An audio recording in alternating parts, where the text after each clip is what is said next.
ദേശീയോദ്ഗ്രഥനവും ഏകതയും ലക്ഷ്യമിട്ട് നടത്തുന്ന ചലോ LOC യാത്ര മധ്യപ്രദേശിലെ ഓംകാരേശ്വറിൽ ശങ്കര ഭഗവത് പാദത്തിൽ നിന്ന് ആരംഭിച്ച യാത്ര ശങ്കര ഗുരുസ്ഥാനത്ത് എത്തിയിരിക്കുന്നു. ബുള്ളറ്റുകൾക്കെതിരെ ബുള്ളറ്റുകളിൽ എന്ന മുദ്രാവാക്യവുമായി നടത്തുന്ന ചലോ LOC യാത്ര വൻ സ്വീകാര്യത നേടിയാണ് മുന്നേറുന്നത്.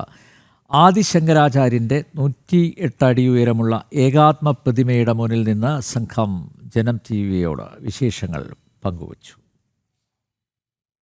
അദ്വൈത വേദാന്ത തത്വചിന്തയുടെ കേന്ദ്രമായ ഓംകാരേശ്വറിലെ ദത്താത്രേയ ആശ്രമത്തിലെ വിവേകാനന്ദപുരി സ്വാമിയാണ് സംഘത്തെ സ്വീകരിച്ചത്. അദ്ദേഹം യാത്രയ്ക്ക് എല്ലാവിധ ആശംസകളും അറിയിച്ചതായി ചലോ LOC സംഘം അറിയിച്ചു. സംഘത്തിന് പ്രതിമയ്ക്ക് മുൻപിൽ വൻ സ്വീകരണമാണ് ലഭിച്ചത്. जय शंकर, जय जय शंकर, भारत माता की जय, नमः पार्वती पते हर हर महादेव. രാഷ്ട്രത്തെ ഒരു ശരീരമായി കണക്കാക്കിയാൽ അതിന്റെ ഹൃദയസ്ഥാനത്താണ് എത്തിയിരിക്കുന്നതെന്ന് യാത്രയ്ക്ക് നേതൃത്വം നൽകുന്ന R. രാമാനന്ദ് പറഞ്ഞു. യാത്രയ്ക്ക് ആധ്യാത്മിക ലക്ഷ്യമുണ്ടായിരുന്നു. അത് പൂർത്തീകരിച്ച ദിവസമാണ് ഇന്നെന്നും R. രാമാനന്ദ് കൂട്ടിച്ചേർത്തു. യാത്രയുടെ പേര് തന്നെ ശങ്കര മുതൽ ശാരദ വരെ എന്നാണെന്നും അദ്ദേഹം പറഞ്ഞു.